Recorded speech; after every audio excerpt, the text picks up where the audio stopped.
शाम का वक्त था। गांव के अंतिम छोर पर स्थित एक जर्जर झोपड़ी के बाहर सावित्री चूल्हे की राख साफ कर रही थी। तभी पगडंडी पर धूल उड़ाता हुआ आर्यन आता दिखाई दिया। उसके हाथ पर एक फटा हुआ झोला था और पैरों की फटी चप्पलों में कीचड़ लगा था। माँ, ओ माँ, जरा पानी देना, गले में कांटे चुभ रहे हैं। आ गया मेरा बेटा, आज तो चेहरा बिल्कुल उतरा हुआ है। क्या हुआ आर्यन, आज फिर जमींदार के मुंशी ने कुछ कहा क्या? मुंशी की क्या बात करे माँ, आज तो हद ही हो गई। दिन भर चिलचिलाती धूप में गेहूं की बोरियां लादी। शाम को जब पगार मांगने गया तो कहता है कि अभी हिसाब नहीं हुआ, कल आना। माँ, क्या उन्हें नहीं दिखता कि हमारे घर में कल रात से चूल्हा ठीक से नहीं जला? धीरज रख बेटा, बड़े लोगों की बातें बड़ी होती हैं, तू गुस्सा मत कर। गुस्सा कैसे ना आए माँ, उसने सबके सामने कहा कि तुम जैसे मजदूरों की औकात ही क्या है, जब चाहे काम से निकाल दें। माँ, क्या गरीब होना कोई गुनाह है? मैं पढ़ लिख कर भी आज दूसरों की गुलामी कर रहा हूँ, सिर्फ इसलिए कि हमारे पास जमीन नहीं है। नहीं बेटा, गरीबी गुनाह नहीं है। गुनाह तो वो है जो बेईमानी से महल खड़ा करता है। तू देख लेना, तेरे पिता हमेशा कहते थे कि जो पसीने से रोटी कमाता है उसके चेहरे पर एक अलग ही नूर होता है। तू बस हार मत मान। हार तो नहीं मानूंगा माँ, पर अब यहाँ गांव में दम घुटता है। मैंने फैसला कर लिया है, कल सुबह मैं शहर जा रहा हूँ। सुना है वहां लाला धनीराम की बहुत बड़ी मंडी है। वहां पढ़ा लिखा लड़का चाहिए जो हिसाब रख सके। अगर किस्मत ने साथ दिया तो मैं इस नरक से तुम्हें बाहर निकालूंगा। तभी पड़ोस के मुखिया जी वहाँ से गुजरे। उन्होंने आर्यन की बातें सुन ली थीं। अरे आर्यन, शहर जाने की बात कर रहा है। बेटा, शहर बहुत बेरहम होता है। वहाँ की चमक धमक में लोग अपनों को भूल जाते हैं। और वो लाला धनीराम, सुना है वो एक एक पैसे का हिसाब खून चूस कर लेता है। राम राम मुखिया जी, मैं जानता हूँ रास्ता मुश्किल है, पर यहाँ रहकर रोज जलील होने से अच्छा है कि कहीं और जाकर मेहनत करूं। कम से कम वहां मेरी काबिलियत की तो कद्र होगी। बात तो तेरी सही है, तू शुरू से ही जिद्दी और ईमानदार रहा है। जा बेटा, मेरी दुआएं तेरे साथ हैं। बस इतना याद रखना, शहर की हवा में अपनी मिट्टी की खुशबू मत खो देना। मुखिया जी, इसे समझाओ, मेरा एक ही बेटा है। अगर इसे कुछ हो गया तो मैं किसके सहारे जीऊंगी? माँ, तुम्हें कुछ नहीं होगा। मैं हर हफ्ते पत्र भेजूंगा और जैसे ही थोड़े पैसे जमा हो जाएंगे मैं तुम्हें भी वहीं बुला लूंगा। हम एक पक्का घर बनाएंगे माँ, जहां बारिश में छत नहीं टपकेगी। रात को दोनों माँ बेटे ने सूखी रोटी और नमक खाया। आधी रात को आर्यन अपना झोला तैयार कर रहा था। बेटा, एक बात गांठ बांध ले, वहाँ तुझे बहुत से लालच मिलेंगे। लोग कहेंगे कि थोड़ी सी हेरा फेरी कर ले, अमीर बन जाएगा। पर तू कभी मत डगमगाना, तेरी सच्चाई ही तेरी सबसे बड़ी ताकत है। माँ, मैंने बचपन से तुम्हें अभावों में मुस्कुराते देखा है। तुमने सिखाया है कि झूठ की मलाई से अच्छी सच की सूखी रोटी होती है। मैं वादा करता हूँ, मैं ऐसा कोई काम नहीं करूंगा जिससे तुम्हारा सिर झुक जाए। जीता रहे मेरे लाल, सुबह जल्दी उठना है, अब सो जा। अगले दिन भोर होते ही आर्यन ने माँ के पैर छुए। गांव की पगडंडी पर चलते हुए उसने मुड़कर एक आखिरी बार अपनी झोपड़ी को देखा। उसकी आंखों में एक अजीब सा संकल्प था। करीब 3 घंटे के सफर के बाद वो शहर पहुंचा। शहर की शोर शराबे वाली गलियां, बड़ी बड़ी गाड़ियां और ऊंची इमारतें देखकर वो थोड़ा ठिठका। पूछते पाछते वो लाला धनीराम की हवेली नुमा दफ्तर के बाहर पहुंचा। दरवाजे पर एक गार्ड ने उसे रोका। कहाँ जा रहा है रे छोकरे? इधर भीख मांगना मना है। भैया, मैं भीख मांगने नहीं आया। मेरा नाम आर्यन है। मैं लाला जी से काम के लिए मिलने आया हूँ। लाला जी से मिलना इतना आसान है क्या? बड़े बड़े सेठ लाइन में खड़े रहते हैं। तू जा यहाँ से, वरना धक्का देकर बाहर निकाल दूंगा। आप अपनी ड्यूटी कीजिए भैया, पर मुझे एक बार बात करने दीजिए। मैं यहाँ से तब तक नहीं हिलूंगा जब तक लाला जी बाहर नहीं आते। करीब 2 घंटे वो धूप में खड़ा रहा। तभी एक लाल रंग की बड़ी गाड़ी रुकी। उसमें से एक भारी भरकम शख्स उतरा। वे लाला धनीराम थे। प्रणाम लाला जी, मेरा नाम आर्यन है। मैं गांव से आया हूँ। मुझे काम की सख्त जरूरत है। काम? यहाँ सब मजदूर लगे हुए हैं। जा, मुंशी से मिल ले।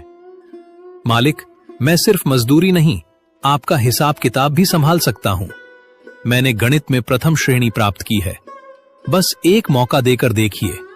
पढ़े लिखे हो? आजकल के पढ़े लिखे लड़के बहुत चालाक होते हैं। 2 दिन काम करते हैं और तीसरे दिन तिजोरी साफ करके गायब। मैं तुम पर क्यों भरोसा करूं?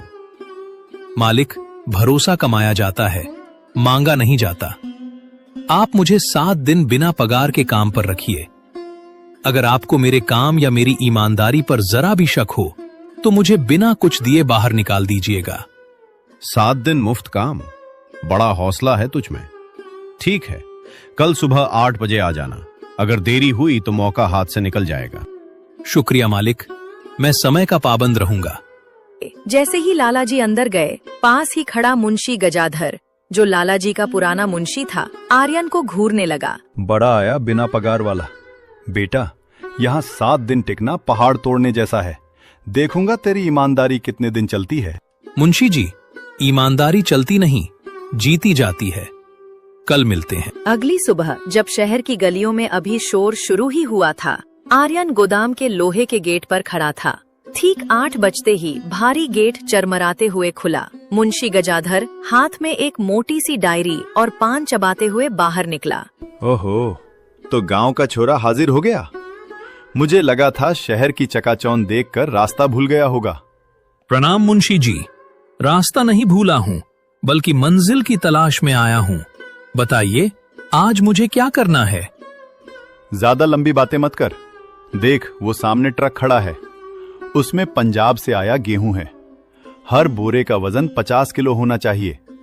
तू वहां खड़ा रहकर गिनती करेगा और अपनी इस छोटी डायरी में नोट करेगा। एक बोरा भी इधर उधर हुआ तो सीधे लाला जी की अदालत में पेशी होगी। आर्यन काम पर लग गया।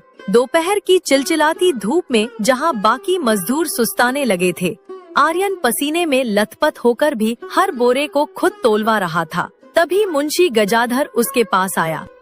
अरे ओ आर्यन, सुन, इधर आ। तू इतना माथापच्ची क्यों कर रहा है?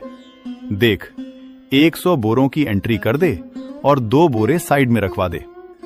ट्रक वाले को भी हिस्सा मिल जाएगा और तुझे भी 2 वक्त की अच्छी रोटी का इंतजाम हो जाएगा।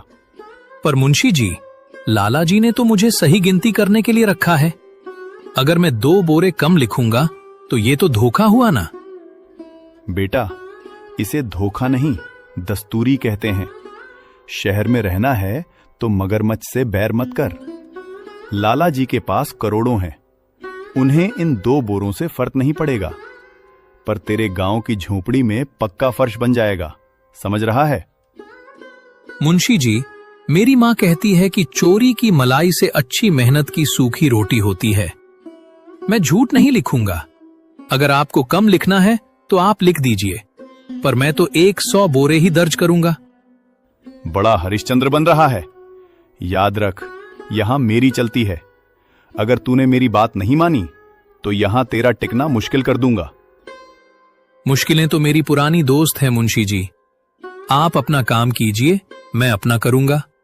शाम को लाला धनीराम गोदाम का चक्कर लगाने आए। उनके साथ उनका छोटा बेटा विक्की भी था, जो काफी खर्चीला और लापरवाह लड़का था।